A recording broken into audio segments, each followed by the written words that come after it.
جب تک کہ تم اپنا مال محبوب اللہ کی راہ میں خرچ نہ کرو. مال محبوب کر لو تو یہاں مال کا تذکرہ نہیں, مال ہے مفہوم اس کا. ابو طلحہ انصاری ایک صحابی ہیں, ان کا ایک باغ تھا بیروحا, بالکل مسجد نبی کے سامنے تھا جی. انہوں نے کہا کہ اللہ کے رسول, یہ آیت کریمہ اتری ہے, میرا ایک باغ ہے بیروحا. نبی کریم صلی اللہ علیہ وسلم فرمایا میں جانتا ہوں. کہا کہ اللہ کے رسول میں اس مال محبوب کو اللہ کی راہ میں دینا چاہتا ہوں.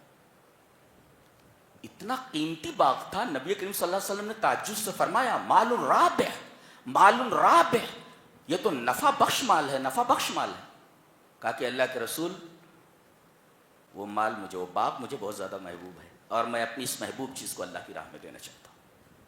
اللہ کے رسول صلی اللہ علیہ وسلم نے ان کے رشتہ داروں میں, اقربا اور اعزا میں باغ کی آمدنی کو تقسیم کر دیا. اس کا ایک معنی اور بھی ہے, اپنی محبوب چیز جب تک تم اللہ کی راہ میں خرچ, اور انسان کا سب سے محبوب اگر کہا جائے کہ سب سے محبوب کام اور سب سے محبوب چیز اگر کوئی ہے تو وہ وقت ہے. میرے پاس وقت نہیں ہے, چلیں میرے پاس وقت نہیں ہے, اور یقیناً وقت بہت قیمتی ہے, تو اس کے اندر یہ وقت بھی شامل ہے. تم البر یعنی جنت نہیں پا سکتے یا تمام نیکیوں کا ثواب حاصل نہیں کر سکتے جب تک کہ تم اپنا محبوب مال یا اپنی محبوب چیز, تو محبوب مال بھی آ گیا, محبوب چیز وقت جب تک اللہ کی راہ میں نہیں دیتے جنت نہیں پا سکتے. تو اپنا زیادہ تر وقت اللہ کی راہ میں لگاؤ جی, یہ بتایا گیا. اور اللہ فرما رہا ہے وَمَا تُنْفِقُوا مِنْ شَيْءٍ فَإِنَّ اللَّهَ بِهِ عَلِيمٌ. جو وقت تم اللہ کو دے رہے ہو, جو مال اللہ کی راہ میں دے رہے ہو, ہمیں اس کا علم ہے. کیا بات ہے, اللہ فرما رہا ہے ہمیں اس کا علم ہے. تم کیا میرے راستے میں دے رہے ہو اس کا مجھے علم ہے. وَمَا تُنْفِقُوا مِنْ شَيْءٍ, جو بھی شے, جو بھی چیز, اینی تھنگ, تم جو بھی چیز دے رہے ہو فَإِنَّ اللَّهَ بِهِ عَلِيمٌ, اللہ تبارک و تعالی اس کو جاننے والا. آگے سانس روک کر سنو, بہت اچھی بات آگے آ رہی ہے. کائنات کی تھیسس ہے یہ, معمولی کتاب ہے یہ. اب آدمی بیل بن جائے تو اس کے لیے کیا کہا جا سکتا ہے؟ بیل بن گئے سب بیل. یہاں یہودیوں کے دو اعتراضات کے جوابات دیے جا رہے ہیں. پہلا اعتراض یہ ہے کہ اے محمد صلی اللہ علیہ وسلم, تم کہتے ہو کہ تم دین ابراہیم کے پیرو, تم دین ابراہیمی کے متبع ہو, تو تم ابراہیم علیہ السلام کو کہاں مان رہے ہو؟ کہا وہ کیسے؟ کہا کہ حضرت ابراہیم علیہ السلام کی شریعت میں اونٹ کا گوشت اور دودھ حرام تھا. آپ تو اونٹ کا گوشت کھاتے ہیں, اس کا دودھ پیتے, تو آپ دین ابراہیمی پر کہاں ہیں؟ یہ پہلا سوال تھا. یہ دیکھو, یہ الجھنیں پیدا کرنے والے ہیں, اور یہود ہمیشہ ایسا کنفیوژن دنیا میں پھیلاتے رہے. یہ دیکھو کنفیوژن ہے یہ, کہ دین ابراہیمی میں اونٹ کا گوشت اور دودھ حرام تھا, آپ اونٹ کا گوشت اور دودھ استعمال کر رہے ہیں, تو آپ دین ابراہیمی کے پیرو کدھر ہیں, متبع کہاں ہیں, اس کے فالوور کہاں ہیں ان کے؟ اللہ تبارک و تعالیٰ نے اس کا جواب دیا. تو کتنا پیارا جواب ہے. کل الطعام کان حلا لبنی اسرائیل الا ما حرم اسرائیل علی نفسه من قبل ان تنزل التوراۃ. کیا بات ہے, نبی کو تاریخ کا علم نہیں ہے, آپ کوئی ہسٹری کے عالم نہیں تھے, لیکن ہسٹری بتائی جا رہی ہے. کیا بات کہی جا رہی ہے؟ حضرت ابراہیم علیہ السلام کے مذہب میں, ان کی شریعت میں اونٹ کا گوشت اور دودھ حرام تھا.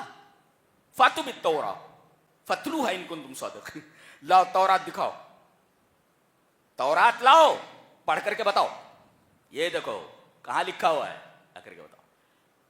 ایسا چیلنج کرنا ایک سچا نبی کر سکتا ہے, جو پڑھا لکھا نہ ہو. الذی لا یقرأ ولا یکتب, وہ کیسے کہہ سکتا ہے تورات لاؤ اور پڑھ کر بتاؤ کہاں لکھا ہوا ہے؟ یہ آپ کے سچے رسول ہونے کی دلیل ہے. آپ فرما رہے ہیں تورات لاؤ, فاتوا بالتوراۃ فتلوها ان کنتم صادقین. اگر تم اپنے اس دعوے میں سچے ہو تو تورات لاؤ اور بتاؤ پڑھ کر کے. اور کہا گیا کہ حضرت ابراہیم علیہ السلام کب کے ہیں؟ حضرت ابراہیم علیہ السلام کے ایک بیٹے حضرت ہاجرہ سے ہیں، یہ حضرت اسماعیل، اور ایک بیٹے اسحاق ہیں جن کے بیٹے یعقوب ہیں. یعقوب کا لقب اسرائیل، اور ان کی جو اولاد ہے ان کو بنی اسرائیل کہا جاتا ہے. جی. تو حضرت یعقوب علیہ السلام جو پوتے ہیں حضرت ابراہیم کے، ان سے پہلے اور ابراہیم کی شریعت میں، یعنی حضرت یعقوب سے پہلے تورات نازل ہی نہیں ہوئی تھی. یہ تو کہ تاریخ بتائی جا رہی ہے. حضرت یعقوب سے پہلے تورات نازل ہی نہیں ہوئی تھی، وہ تو موسیٰ پر نازل ہوئی جو بہت بعد میں آئے. تو یہ تاریخی غلطی تمہاری ہے، ہماری نہیں. تورات یہ موسیٰ پر اتری ہے جو بہت بعد میں ہیں حضرت یعقوب اور حضرت ابراہیم کے. من قبل ان تنزل التوراۃ، تورات کے اترنے سے پہلے، تورات کے اترنے سے پہلے حضرت اسرائیل نے اپنے اوپر اونٹ کا گوشت اور دودھ حرام کر لیا تھا. وہ کیسے ہوا؟ ابراہیم علیہ السلام کی شریعت میں تو اونٹ کا گوشت اور دودھ حلال تھا. یہ جو ہیں آپ کے پوتے حضرت یعقوب، ان کو عرق النساء کی بیماری ہو گئی تھی. انہوں نے نذر مانی کہ اے اللہ اگر اس بیماری سے مجھے شفا ملتی ہے تو میں اونٹ کا گوشت اور دودھ چھوڑ دوں گا. اور ابن عباس نے فرمایا کہ ان کو جو بیماری ہوئی تھی، ڈاکٹروں نے یہ کہا، اطباء نے یہ کہا کہ آپ اونٹ کا گوشت اور دودھ چھوڑ دیں. لہذا حضرت یعقوب علیہ السلام نے اس بیماری کی وجہ سے، یا تو نذر کے سبب سے یا پھر اطباء کے کہنے کی وجہ سے، آپ نے اونٹ کا گوشت اور دودھ چھوڑ دیا تھا. اور ان کی اتباع میں ان کے بیٹوں نے بھی اونٹ کا گوشت اور دودھ چھوڑ دیا. یہ باپ نے چھوڑ دیا، ہم بھی چھوڑ دیتے. حرام نہیں تھا. لہذا ایک نقطہ یہ ملا کہ اگر کسی بیماری یا کسی سبب کی وجہ سے کوئی آدمی کوئی حلال چیز چھوڑ دے، نہ استعمال کرے، تو کر سکتا ہے، اس پر کوئی گناہ نہیں، کوئی گناہ نہیں. یہ اس سے مسئلہ معلوم ہوا. تو پہلے سوال کا جواب یہ ہوا جی کہ غلطی تمہاری ہے، رسول کی نہیں. فاتو بالتوراۃ، نقلی دلیل لاؤ. تو نقلی دلیل دی گئی فاتو بالتوراۃ، تورات میں نہیں ہے. اچھا، من قبل ان تنزل التوراۃ، یہ تاریخی شہادت ہے. گویا کہ دلیل میں دلیل عقلی پیش کی گئی، دلیل نقلی پیش کی گئی اور دلیل تاریخی پیش کی گئی. دو دلائل دی گئی. اس کے بعد دوسرا کنفیوژن پیش کر رہے ہیں. کہتے ہیں کہ تمام نبیوں کا قبلہ، جتنے بھی انبیاء اور رسول آئے، سب کا قبلہ بیت المقدس تھا. یہ تم نے خانہ کعبہ کو قبلہ کیسے بنا لیا؟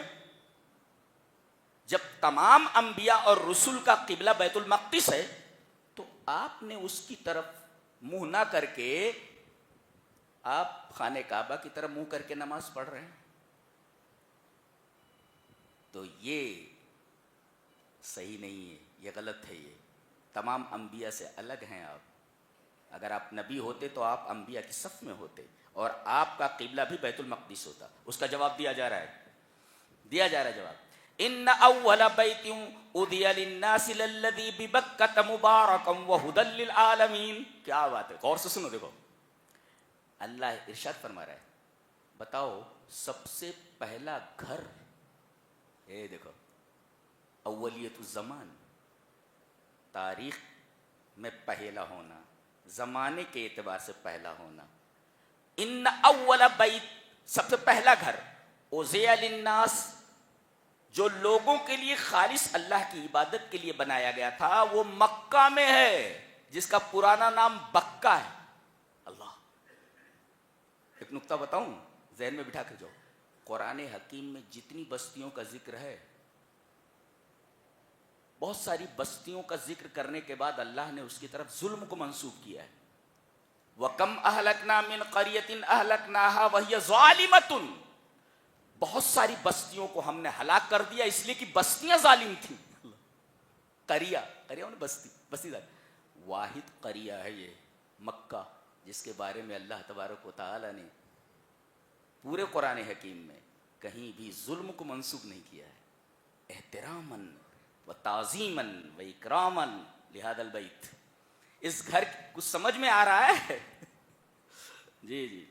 تو اس گھر کی تعظیم اور اس کے اکرام کے لیے اللہ تبارک و تعالی نے مکہ کی بستی کی طرف ظلم کو منسوب نہیں کیا ہے. جی کتنی عظیم بات ہے یہ. تو سب سے پہلا گھر جو اللہ کی عبادت کے لیے زمین پر بنایا گیا وہ خانہ کعبہ ہے. لہذا اولیت الزمان، زمانے کی اولیت ثابت ہوئی. تو جب سب سے پہلا گھر وہ ہے تو اسی کی طرف منہ کر کے نماز پڑھی جائے، وہی زیادہ مستحق ہے. اور اب اولیت الشرف بتایا جا رہا ہے کہ عظمت کیا ہے اس گھر کی. زمانے کے اعتبار سے دیکھا جائے تو پہلا گھر ہے جو اللہ کی عبادت کے لیے بنایا گیا، لہذا جو پہلے ہے اسی کی طرف منہ کر کے نماز پڑھا جائے. اچھا، اور پھر اولیت الشرف بتایا گیا. غور سے دیکھو، سب سے پہلے تو یہ مبارک ہے. جی یہ گھر مبارک کیسے؟ تضاعف الحسنات، ایک وقت کی نماز 1,00,000، ایک نماز 1,00,000 نمازوں کے برابر ہے. تضاعف الحسنات، نیکیاں بڑھ گئی، عبادتوں کا ثواب بڑھ گیا. مبارک کہتے ہیں کثرت الخیر و دوامہ، زیادہ سے زیادہ بھلائی اور اس کا ہمیشہ رہنا، برکت. تو ایک تو مبارک ہے یہ کہ اس میں ایک نماز کا ثواب 1,00,000 نمازوں کے برابر ہے. اچھا، اور برکت کیا ہے؟ برکت یہ ہے کہ وہ جو پانی ہے آب زمزم، وہ پیاس بھی بجھاتا ہے اور بھوک بھی مٹاتا ہے. یہ دنیا کا واحد پانی ہے. برکت نہیں ہے؟ ارے جو پیاس کو بھی مٹا دے اور بھوک کو بھی مٹا. ابو ذر غفاری مکہ آئے تھے اور وہ کسی سے ملتے التے نہیں تھے، ڈرے ہوئے تھے کہ موقع ملا تو نبی سے ملاقات کروں گا. اب کھانا جو توشہ لائے تھے وہ تو ختم ہو گیا 2-1 دن کے اندر. کہہ رہے ہیں وہی پانی پی پی کر میں زندہ رہا ہوں، اس لیے کہ آب زمزم ایک طرف تو پیاس کو بجھاتا ہے اور دوسری طرف یہ بھوک کو مٹاتا ہے. یعنی اس پانی کے اندر غذائیت بھی ہے. جی مبارک ہے، برکت والا ہے.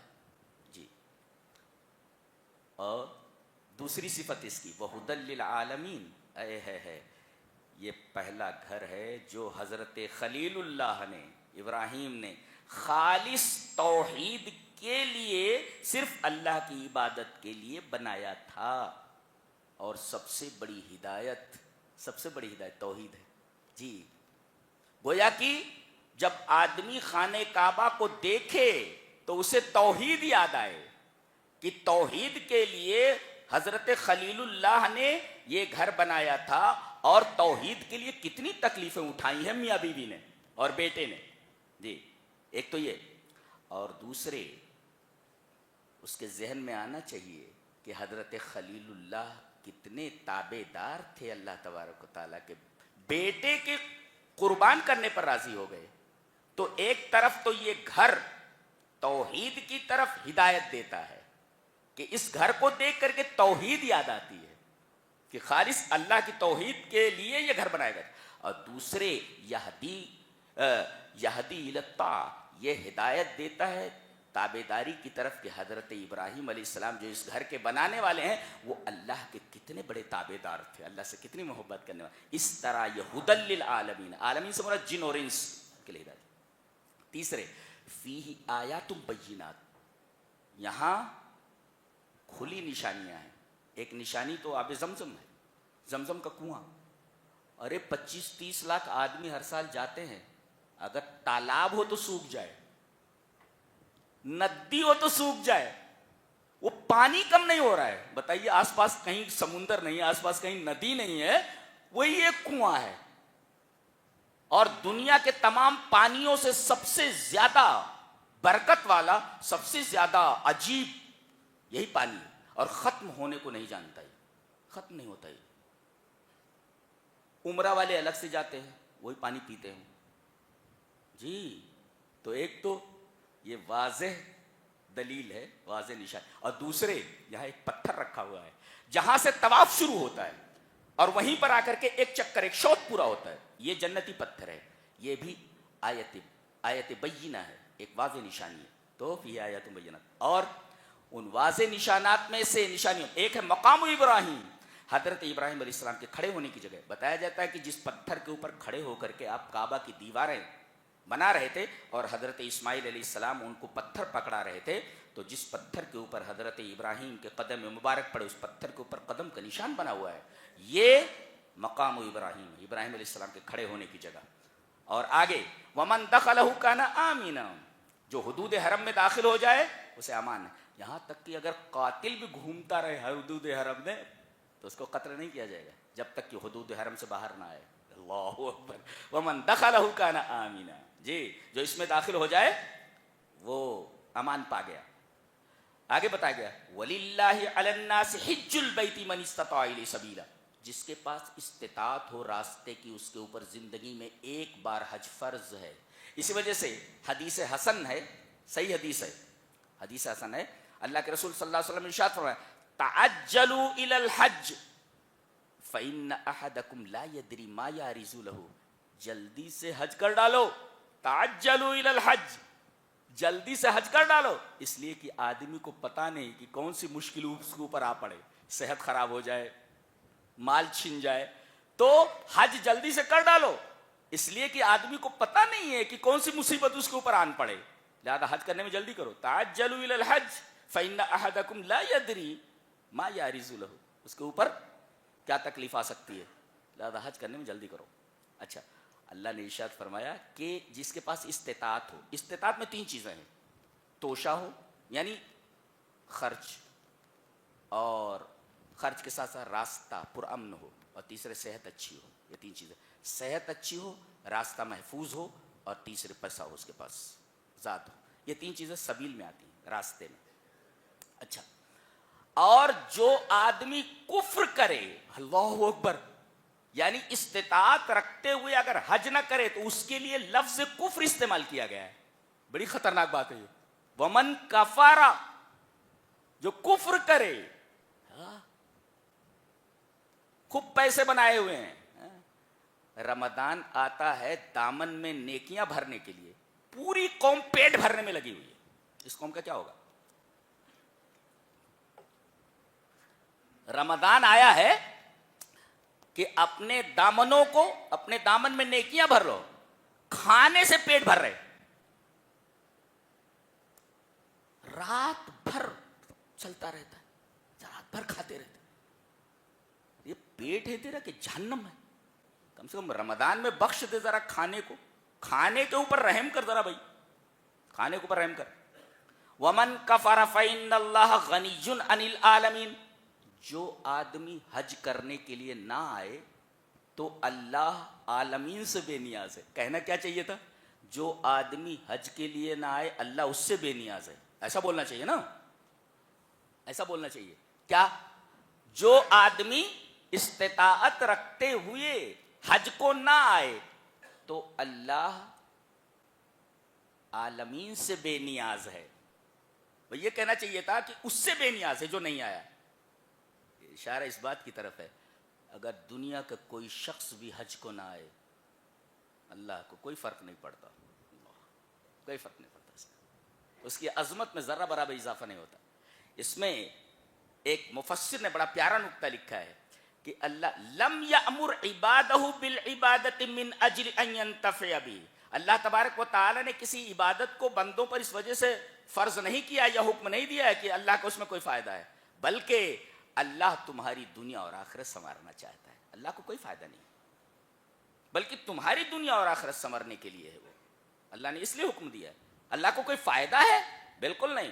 وہی کہا گیا فإن اللہ غنی عن العالمین. اور ایک حدیث دیکھو، ایک سوال کیا گیا نبی سے، سئل النبی صلی اللہ علیہ وسلم این اللہ، اللہ کہاں ہے؟ قبل ان یخلق السماوات والارض، زمینوں اور آسمانوں کو پیدا کرنے سے پہلے کہاں تھا؟ جواب دیا گیا کان اللہ ولا شیء معہ، اللہ تھا لیکن اس کے ساتھ کوئی چیز نہیں تھی. پتہ یہ چلا اس کے ساتھ کوئی چیز نہیں تھی، یعنی ان اللہ عز وجل فی غنى تام عن کل شیء، تمام کائنات سے، کائنات کے ہر چیز سے بے نیاز ہے. وَأَنَّ مَا سِوَاهُ فَهُوَ مَخْلُوق، اور اللہ کے علاوہ جتنی بھی چیزیں سب مخلوق ہیں. اللہ تھا، اس کے ساتھ کوئی چیز نہیں تھی. اس کا مطلب اللہ پوری کائنات سے بے نیاز ہے. سبحان اللہ سبحان اللہ سبحان اللہ. کہتے ہیں کہ اس طریقے کے شبہات جب آئیں، اللہ نہیں ہے، مرنے کے بعد زندگی نہیں ہے، وغیرہ وغیرہ، اس طریقے کے شبہات آئیں تو کیا کرنا چاہیے مومنین کو، وہ بتایا جا رہا ہے، علاج بتایا جا رہا ہے اس کا. ایسے شبہ آئے تو کہا گیا یا ایھا الذین آمنوا ان تطیعوا فریقا من الذین اوتوا الکتاب، یہودیوں کے ایک گروہ کی تم اگر پیروی کرو گے، اطاعت کرو گے اے ایمان والو، تو یہ تو چاہتے ہیں یردوکم بعد ایمانکم کافرین، تمہارے ایمان لانے کے بعد تم کو کافر بنا کر پھیر دیں، کافر بنا دیں. یہ ان کا مقصد ہے. دیکھو یہاں بتایا، اور یہودی اس میں آگے آگے تم کو تمہارے ایمان سے پھیر کر کافر بنا دیں. یردوکم بعد ایمانکم کافرین، تمہارے ایمان کے بعد تمہیں کافر بنا کر لوٹا دیں، یہ ان کا مقصد ہے. تو علاج کہ یہ تمہارے اوپر ان کا داؤں نہ چل سکے، تمہارے اوپر ان کا حربہ کارگر نہ ہو، بتایا گیا وَكَيْفَ تَكْفُرُونَ، کیسے انکار کر سکتے ہو تم، ایمان سے کیسے پھر سکتے ہو، وَأَنْتُمْ تُتْلَى عَلَيْكُمْ آيَاتُ اللَّهِ، تمہارے اوپر اللہ کی آیتیں تلاوت کی جاتی ہیں، وَفِيكُمْ رَسُولُ، اور تمہارے درمیان اللہ کا رسول ہے. پتہ یہ چلا کہ اللہ اور اس کے رسول سے جڑ جاؤ، قرآن حکیم سے جڑ جاؤ، اور اللہ کے رسول صلی اللہ علیہ وسلم کی احادیث سے جڑ جاؤ. دو باتیں کہی گئی. وَكَيْفَ تَكْفُرُونَ، تم انکار کیسے کر سکتے ہو، ایمان لانے کے بعد کفر کیسے کر سکتے ہو، جب دو چیزیں تمہارے درمیان ہیں، ایک تو اللہ کی آیتیں ہیں جو تمہارے اوپر تلاوت کی جاتی ہیں، وہ فیکم رسول، اور تمہارے درمیان رسول ہے. قتادہ نے کہا، انہی کا قول غالباً، کہ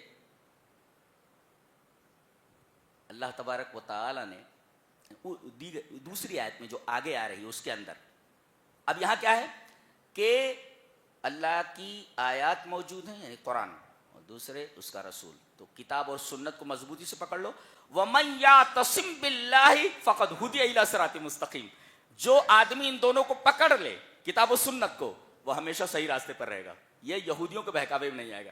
بتایا گیا کہ تمام شبہات کا علاج کتاب و سنت کا تمسک ہے، اس کو پکڑ لینا ہے. اور دوسرے نمبر پہ یا ایھا الذین آمنوا اتقوا اللہ حق تقاتہ، اس طرح اللہ کا تقوی اختیار کرو جیسا کہ تقوی اختیار کرنے کا حق ہے. یہ تقوی اختیار کرنے کا حق ہے کیا مطلب؟ کہیں اللہ کا قانون اور تمہاری خواہش ٹکرا جائے تو تم اللہ کے قانون کو ایکسپٹ کر کے اپنی خواہش کو برطرف کر دو، تو یہ حق تقاتہ ہی. جی مثلاً بیٹے کی شادی ہے، اب بیٹے کی شادی میں کہہ رہے ہیں کہ سارے ارمان نکال لینے. ارے بھائی، بیٹے کی شادی میں تمام ارمان نکالنے کے چکر میں کتاب و سنت کے کتنے قوانین پامال ہو رہے ہیں، کبھی سوچا؟ تو اللہ کے قانون کو دیکھ. اپنے ارمان نکالنے کے چکر میں کہیں ایسا نہ ہو کہ قرآن کے اور سنت کے بہت سارے اصول پامال ہو جائیں. ہوش میں آ جا. یہ ہے حق تقات. حق تقات کا مطلب اللہ سے ڈر جیسا کہ ڈرنے کا حق ہے، اللہ کا تقوی اختیار کر جیسا کہ تقوی اختیار کرنے کا حق ہے. تو تقوی اختیار کرنے کا حق کیا ہے؟ یہی کہ جب تمہاری خواہش اور اللہ کا قانون دونوں متعارض ہوں، دونوں ٹکرائیں، تو اپنی خواہش کو فرو کرو، خواہش کو نیچے کرو، اور اللہ کے قانون کو اوپر کرو. اس کو کہتے ہیں اتقوا اللہ حق تقاتہ. تو تقوی اختیار کرو تاکہ شبہات سے بچے رہو. اس کے بعد کہا گیا وَاعْتَصِمُوا بِحَبْلِ اللَّهِ جَمِيعًا. اس پر حضرت قتادہ فرماتے ہیں اللہ کی رسی کو سب مل کر کے مضبوطی سے پکڑو. اس کا مطلب بتاتے ہیں وہ کہ اللہ تعالیٰ نے تمہارے درمیان دو چیزیں ڈالی، ایک کتاب اللہ، ایک نبی اللہ. یاد رکھو، ایک ہے کتاب اللہ، ایک ہے نبی اللہ. ایک اللہ کی کتاب، ایک اللہ کا نبی. تو اللہ کے نبی اس دنیا سے چلے گئے، اب جو کتاب آپ پر اتری تھی وہ ہمارے درمیان ہے، اور رسول اللہ صلی اللہ علیہ وسلم نے کتاب کی تفسیر کر کے جو بتایا، نماز کا حکم ہے نماز اس طرح پڑھی جاتی ہے، روزہ کا حکم ہے روزہ اس طرح رکھا جاتا ہے. تو اب نبی چلے گئے، اب کتاب موجود ہے اور اس کی سنت موجود ہے.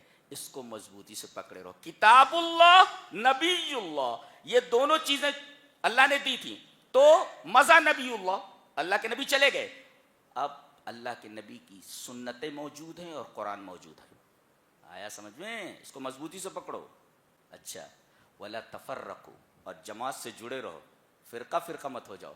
آج پوری دنیا میں مسلمان جو پریشان حال ہیں اور کوئی بھی ان کو پریشان کر رہا ہے, اس کی واحد وجہ ہے ہمارا تفرقہ.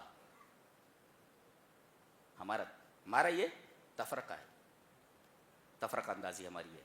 جی ایک آگے بہت بہترین ٹکڑا, بہت خوبصورت بات کہی گئی ہے. وَاذْكُرُوا نِعْمَةَ اللَّهِ عَلَيْكُمْ إِذْ كُنْتُمْ أَعْدَاءً فَأَلَّفَ بَيْنَ قُلُوبِكُمْ فَأَصْبَحْتُمْ بِنِعْمَتِهِ إِخْوَانًا. اللہ تبارک و تعالیٰ کا ایک بڑا احسان کہ تم آپس میں دشمن تھے, اللہ نے اس کتاب کی وجہ سے تمہیں بھائی بھائی بنا دیا.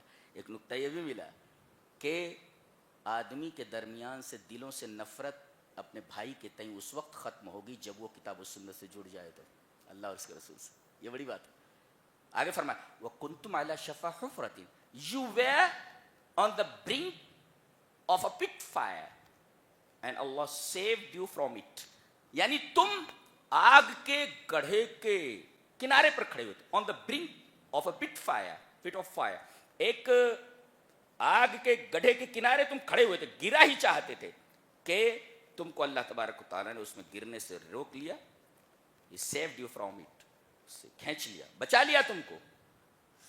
ابن عباس کہتے ہیں کہ ایک دیہاتی تھا, دیہاتی نے یہ آیت سنی. غور سے سن رہے ہیں میں کیا کہنا چاہ رہا ہوں؟ ابن عباس کہتے ہیں کہ یہ آیت ایک دیہاتی نے سنی, ایک بدو نے کہا ایک بات بتاتا ہوں, اللہ نے آگ میں گرنے سے بچا لیا نا ان کو, اور جس کو اللہ خود آگ میں گرنے سے بچا لے پھر اس کو وہ آگ میں داخل کبھی نہیں کرے گا. اللہ اکبر. تو حضرت ابن عباس نے کہا ارے خود من غیر فقیہ, یہ دیکھو یہ جاہل آدمی ہے اور پڑھا لکھا نہیں ہے, لیکن حکمت کی بات بتائی اس نے, لے لو اس کو, خود من غیر فقیہ. سمجھ میں آیا نا؟ سمجھ میں آ گیا کیا کہتا ہے وہ؟ اللہ نے تم کو آگ کے کنارے پر کھڑے ہوئے تھے, آگ کے گڑھے کے کنارے, اللہ نے تم کو بچا لیا, تو بچانے والا تمہیں دوبارہ آگ میں کیسے ڈال سکتا ہے جس نے تم کو آگ سے بچا؟ کہا خود من غیر فقیہ. ایک ان پڑھ آدمی, ایک جو جاہل آدمی ہے, وہ اتنی بڑی بات کہہ رہا ہے, پکڑ لو اس کو, لے لو اس بات کو. اس کے بعد ایک بڑی پیاری بات کہی جا رہی ہے. 2 جنگوں کا تذکرہ ہے, جو پہلے بدر ہے اور بعد میں احد ہے. 2 جنگوں کا تذکرہ ہے, اس میں پڑھیں گے آپ. تو 2 جنگیں ہیں, پہلے بدر کا تذکرہ کیا گیا اور بعد میں احد کا. بدر میں 313 ہیں اور تعداد بھی قلیل ہے اور سامان جنگ بھی بہت تھوڑا ہے. اور میدان احد میں مسلمان پوری تیاری کے ساتھ آئے جی, لیکن بے سر و سامانی کی حالت میں میدان بدر میں اللہ تبارک و تعالی نے مسلمانوں کو فتح عنایت فرمائی اور احد میں تمہیں شکست ہوئی. تو کس چیز نے اس فتح کو شکست میں تبدیل کر دیا؟ بدر میں جیت گئے تھے, کم تھے تعداد میں اور سامان جنگ بھی کم تھا. احد میں پوری تیاری کے ساتھ آئے تھے, تمہاری تعداد بھی زیادہ تھی, ہار کیسے گئے؟ بتایا گیا انما النصر من عند اللہ, یہ بتانے کے لیے ہے کہ مدد تلوار سے, سامان حرب سے اور افراد کی تعداد سے نہیں لڑی جاتی, اللہ تبارک تعالیٰ کی مدد سے لڑی جاتی ہے. انما النصر من عند اللہ, گویا اللہ کی مدد تمہارے تمام امور میں ہونی چاہیے تب تم کامیاب ہوگے. ہاں کتنی بڑی بات ہے. اللہ کی مدد آئی, میدان بدر میں کامیاب ہو گئے, اگرچہ تم تھوڑے تھے اور تمہاری تعداد احد میں زیادہ تھی, تم شکست کھا گئے. کیوں؟ کیونکہ 2 چیزیں یہاں تھیں, 2 چیزیں وہاں نہیں تھیں. یہاں صبر اور تقوی دونوں تھا, اور وہاں صبر اور تقوی تھوڑی دیر کے لیے ہٹ گیا تھا. نبی نے کہا تھا جبل عینین سے اترنا نہیں, صحابہ کرام اتر گئے چند کے علاوہ. یہ دیکھو صبر نہیں رہا, مال غنیمت کو دیکھا لوٹ رہے, الغنیمہ الغنیمہ, آ گئے سب. ایک تو صبر نہیں رہا. اللہ نے فرمایا منکم من یرید الدنیا, دنیا چاہیے تھی, وہ دیکھو منکم من یرید الدنیا، جھپٹ پڑے تم، صبر کھو دیا تم نے دنیا کے چکر میں. اور دوسرے نبی نے کہا تھا ہٹنا نہیں، تم ہٹ کیسے گئی؟ یہ تو نبی کریم صلی اللہ علیہ وسلم کی نافرمانی ہے. تو ان المعصیت تبدل النصر الى ہزیمہ. یہ قاعدہ یاد رکھو کہ آدمی نافرمانی کرے گا اگر تو یہ نافرمانی اس کو فتح سے شکست کی طرف پھیر دے گی، بدل دے گی. کبھی بھی اللہ کی نافرمانی کر کے آدمی فتح حاصل نہیں کر سکتا، ہمیشہ اسے ہزیمت ہی ملے گی. یہ یاد رکھو ہمیشہ، یہ قاعدہ بتایا گیا یہاں پہ. اس میں جیتے کیسے، اس میں ہارے کیسے، لیکن بڑا فرق ہے دونوں لشکروں کے درمیان. یہ قاعدہ بتایا گیا. انما النصر من عند اللہ، مدد اللہ کی طرف سے ہوتی ہے. وہاں قلت اور کثرت اور سامان حرب نہیں دیکھا جاتا. جی. اور بتایا گیا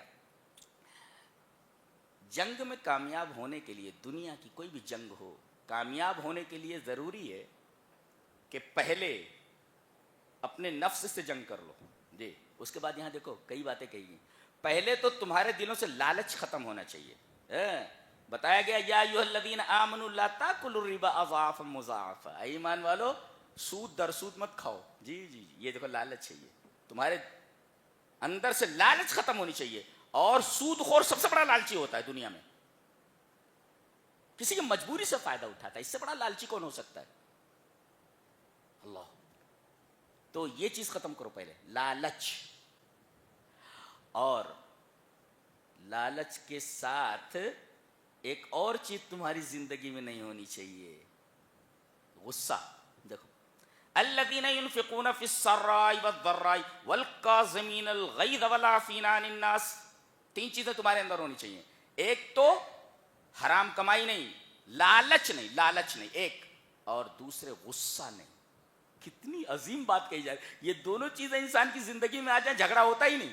ایک تو لالچ جھگڑا پیدا کرتی ہے، دوسرے غصہ جھگڑا پیدا کرتا ہے. اور ان دونوں کے بارے میں کہا گیا محتاط رہو، یہ دونوں چیزیں تمہاری زندگی میں نہیں ہونی چاہیے. کیا کتاب ہے! کیا ایسی کتاب کہیں ہے کائنات میں؟ دنیا کی کوئی کتاب اس کے ایک صفحے کا مقابلہ نہیں کر سکتی. یہ صفحہ تو چھوڑو، ایک آیت کا مقابلہ نہیں کر سکتی. ایسی تعلیمات ہے. تو زندگی میں کامیاب ہونے کے لیے کسی مجتمع، کسی معاشرے کو، کسی سوسائٹی کو، کسی ملک کو، کسی اسٹیٹ کو ترقی دینے کے لیے 2 چیزیں ضروری ہیں. ایک تو یہ کہ آدمی لالچی نہ ہو، اور دوسرے آدمی کے اندر غصہ نہ ہو، اور تیسرے غصہ آ جائے تو معاف کر دے.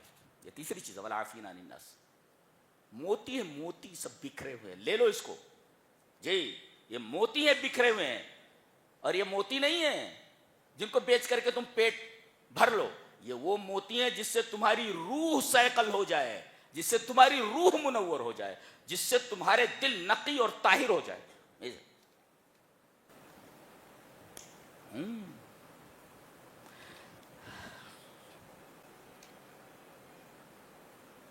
تو یہ 2 جنگوں کا تذکرہ تھا، اور دونوں کے درمیان مقارنہ تھا، کمپیریزن تھا دونوں کے درمیان. جی جی. اب دیکھو کتنی عجیب بات کہی جا رہی ہے. آخر میں دعائیں ہیں، متوجہ ہیں؟ اولو الالباب کی دعا نقل کی جا رہی ہے. ان فی خلق السماوات والارض واختلاف اللیل والنہار لآیات لأولی الالباب الذین یذکرون اللہ قیاما وقعودا وعلی جنوبہم ویتفکرون فی خلق السماوات والارض ربنا ما خلقت هذا باطلا سبحانک فقنا. یہ کلام ہے، کیسا کلام ہے. بات ایسی ہوتی دیکھو، اس طرح بھی بات کرتا ہے. کیا انداز ہے، کیا اسلوب، کیا ٹیک ہے. پڑھتا ہوں. ان فی خلق السماوات والارض واختلاف اللیل والنہار لآیات لأولی الالباب الذین یذکرون اللہ قیاما وقعودا وعلی جنوبہم ویتفکرون فی خلق السماوات والارض ربنا ما خلقت هذا باطلا سبحانک فقنا عذاب النار ربنا انک من تدخل النار فقد اخزيته وما للظالمين من انصار ربنا اننا سمعنا مناديا ينادي للايمان ان امنوا بربكم فآمنا ربنا فاغفر لنا ذنوبنا وكفر عنا سيئاتنا وتوفنا مع الابرار ربنا وآتنا ما وعدتنا على رسلك ولا تخزنا يوم القيامة انك لا تخلف الميعاد. کتنے ربنا آئے؟ 5 times. 5 مرتبہ ربنا آئے آپ, اور 5 مرتبہ ربنا کہہ کر کے, اے ہمارے رب کہہ کر کے بندے نے مانگا, اللہ نے فرمایا فاستجاب لهم, ہم نے اس بندے کی دعا کو قبول کر لیا. سبحان اللہ. جب بندہ دعا کرتا ہے میرے رب میں بہت پریشان ہوں, میرے رب میں بہت تکلیف ہوں, میرے رب زندگی بوجھ بن گئی, میرے سمجھ میں نہیں آتا کیا کروں, میرے رب کوئی راستہ بتا. راستہ کھل جاتا, راستہ کھل جاتا. دعا کو لازم پکڑو, واللہ کہتا ہوں. اب مانگنے کا طریقہ بھی تو ہونا چاہیے, مانگنے کا طریقہ ہونا چاہیے. رب تعالیٰ کو آنسو بہت پسند ہے, معلوم ہے آپ کو؟ جی جی. رات کی تنہائی میں, تاریکی میں, سجدے میں گر کر کے رب تعالیٰ سے اگر کوئی چیز مانگی جائے, سوال ہی پیدا نہیں ہوتا کہ اسے خالی ہاتھ لوٹایا جائے. یہ دربار ایسا نہیں ہے خالی ہاتھ لوٹا دیا جائے, بندہ مانگے اور نہ ملے, ایسا ہوتا نہیں. 5 مرتبہ ربنا کہہ کر کے. یہ کن کی دعا ہے؟ ربنا ربنا اولو الالباب. اس کا مطلب یہ ہے کہ جو اللہ سے ربنا کہہ کر کے دعا نہیں مانگتے وہ اولو الالباب نہیں ہے, بے وقوف لوگ ہیں, گھامڑ لوگ, گھامڑ جن کے پاس عقل نہیں. یہ عقل والوں کو اولو الالباب نے عقل والے. جو دعا نہیں مانگتا وہ بے وقوف آدمی ہے, اس سے زیادہ بے وقوف کون ہو سکتا ہے. اچھا آپ دیکھو, اولو الالباب جو عقل والے ہیں, بتایا گیا کہ وہ 3 چیزیں کر رہے ہیں. وہ ایک تو یہ الذین یذکرون اللہ قیاما وقعودا وعلی جنوبہم ویتفکرون فی خلق السماوات والارض. ایک تو وہ زمین اور آسمان کی تخلیق میں غور کرتے ہیں. ہاں, کبھی ہو رات میں تو چھت کے اوپر چلے جاؤ یا باہر نکل جاؤ, زمین کو دیکھو, جہاں تک چلے جاؤ زمین تمہارے نیچے, جہاں تک جاؤ آسمان سقف محفوظ کی طرح ہے, چھت کی طرح تمہارے اوپر ہے. تم کہیں بھی جاؤ یہ زمین پیچھا نہیں چھوڑتی اور یہ آسمان پیچھا نہیں چھوڑتا. جی, ستاروں کو دیکھو, کتنے بڑے بڑے ستارے ہیں, دوربینیں تھک تھک جاتی ہیں, میتھمیٹکس کے پیمانے تھک تھک جاتے ہیں کہ کتنی دوری پر یہ ستارے موجود ہیں. جی جی, کتنے چمکدار ستارے, بنایا کس نے؟ یہ آسمان بغیر پلر کے کھڑا ہوا ہے. ایک چھوٹی سی عمارت بغیر پلر کے نہیں کھڑا کر سکتے. پورا آسمان, جہاں جاؤ آسمان ہے, اور بغیر کھمبے کے, اور یہ زمین پانی کے اوپر بچھی ہوئی ہے, کیسے ٹھہری ہوئی ہے. یہ ہے زمین اور آسمان کی تخلیق میں غور کرنا. الذین ویتفکرون فی خلق السماوات, زمینوں اور آسمانوں کی تخلیق میں غور کرتے ہیں. اچھا, اور اختلاف لیل و نہار میں, رات آتی ہے دن چلا جاتا ہے, دن آتا ہے رات چلی جاتی ہے. یہ اختلاف لیل و نہار جو ہے اس کی بہت ساری وجوہات ہے, دیکھا جائے تو سائنسی بھی اور دینی بھی. جی, اس میں غور کرتے ہیں. اب یہ غور کرنا ان کو کس طرف لے جاتا ہے؟ یدعوک الی التسبیح. آدمی غور کرے گا نا فوراً اس کی زبان پر آئے گا سبحان اللہ. اللہ, دیکھو آگے وہی کہا گیا وَيَتَفَكَّرُونَ فِي خَلْقِ السَّمَاوَاتِ وَالْأَرْضِ رَبَّنَا مَا خَلَقْتَ هَذَا بَاطِلًا سُبْحَانَكَ. جیسے ہی آدمی آسمانوں اور زمین کی تخلیق میں غور کرے گا فوراً اس کی زبان پہ پہلا لفظ جو آئے گا سبحان اللہ, یہ آئے گا. تو گویا کہ یہ غور و فکر کرنا یدعوک الی التسبیح تمہیں تسبیح کی طرف دعوت دیتی ہے. اور جیسے ہی آدمی تسبیح کرتا ہے یہ تسبیح دعوت دیتی ہے, تسبیح دعوت دیتی ہے. چاہیے کیا؟ چاہیے کیا؟ اللہ کی پاکی بیان کرنی تو چاہیے کیا؟ مطلوب کیا ہے؟ مطلوب کی طرف ہدف. فقنا عذاب النار, میرے رب جہنم سے بچا. عقل مند یہی کہے گا کہ جہنم سے بچ جائیں, کامیاب ہو گئے. یہ دیکھو. اچھا, عجیب بات یہ ہے کہ اس میں ایمانیات کی تینوں چیزوں کو جمع کر دیا گیا. جی, غور کرنا آسمان اور زمین کی تخلیق میں یہ دل کا عمل ہے, ایک ہوا. اور زبان سے دعا کرنا یہ اقرار باللسان. اور اس کے بعد قیام و مقودن بیٹھے کھڑے پہلوؤں کے اوپر اللہ کا ذکر کرنا یہ عمل بالجوارح ہے. اور ایمان میں تین ہی چیزیں ہوتی ہیں. ایک ہوتا ہے التصدیق بالقلب اقرار باللسان وعمل بالارکان. گویا کہ ان آیات کے اندر اللہ تبارک و تعالیٰ نے پورے ایمان کو جمع کر دیا ہے کہ ایمان کہتے کس کو ہیں. دل سے تصدیق کرو وَيَتَفَكَّرُونَ فِي خَلْقِ السَّمَاوَاتِ وَالْأَرْضِ ظاہر ہے. اچھا اور اس کے بعد زبان سے سبحانک آدمی بولا تو یہ زبان سے اقرار ہے. اور اللہ کا ذکر کرنا قیام وقعود وعلی جنوبہم یہ عمل بالارکان ہے. گویا کہ ایمان کسے کہتے ہیں؟ ایمان کہتے ہیں التصدیق بالقلب دل سے تصدیق کرنا، اور دوسرے الاقرار باللسان زبان سے اقرار کرنا، اور تیسرے اعضاء و جوارح سے عمل کرنا. یہ تینوں چیزیں یہاں پر آ گئیں. گویا کہ پوری ایمانیات کو اس میں پیش کر دیا گیا. ایمان کو بتا دیا گیا ایمان کہتے کس کو ہیں. اچھا اس کے بعد آخر میں کہا گیا کہ جو دنیا کے پیچھے پڑے ہوئے نا وہ دنیا کی حقیقت جاننا چاہتے ہو. جس دنیا کی وجہ سے جس دنیا کی لالچ میں تم نے چھوڑ رکھا ہے اللہ کو اور اس کے رسول کو، جانتے ہو اس کی حقیقت کیا ہے؟ لا یغرنک تقلب الذین کفروا فی البلاد متاع قلیل ثم مأواہم جہنم وبئس المہاد. یہ اللہ کے انکار کرنے والوں کا شہروں شہروں میں بیگ لے کر کے پیسوں کا جاتے رہنا، گھومنا، یہ تمہیں دھوکے میں نہ ڈال دے. یہ اللہ کے منکر ہیں. یہ تھوڑا جی لیں، تھوڑا فائدہ اٹھا لیں، متاع قلیل تھوڑا سا فائدہ اٹھا لیں، ثم مأواہم جہنم جہنم ان کی منتظر ہے. اللہ تو اس دنیا کے چکر میں پڑ کر کے کہیں آخرت کو بھول مت جانا. یہ دیکھو ان کا حال یہی ہے. بڑے بڑے لوگ چلے گئے، بڑے بڑے بادشاہ یہاں سے چلے گئے، چھوٹے موٹے لوگ یہ کس قطار میں ہیں؟ سب لگے ہوئے ہیں لائن میں. موت کسی کو چھوڑنے والی نہیں ہے، چھوڑ کر کے سب چلا جاتا. آگے سورہ نساء ہے، کل ہم اس پر بحث کریں گے. بہت پیاری سورہ. اللہ اکبر. آدھے مولوی ہو جاؤ گے کل کا اگر بحث سمجھ میں آ گیا تو. اللہ ہمیں نیک عمل اور اچھی سمجھ کی توفیق عطا فرمائے. وآخر دعوانا الحمد للہ رب العالمین.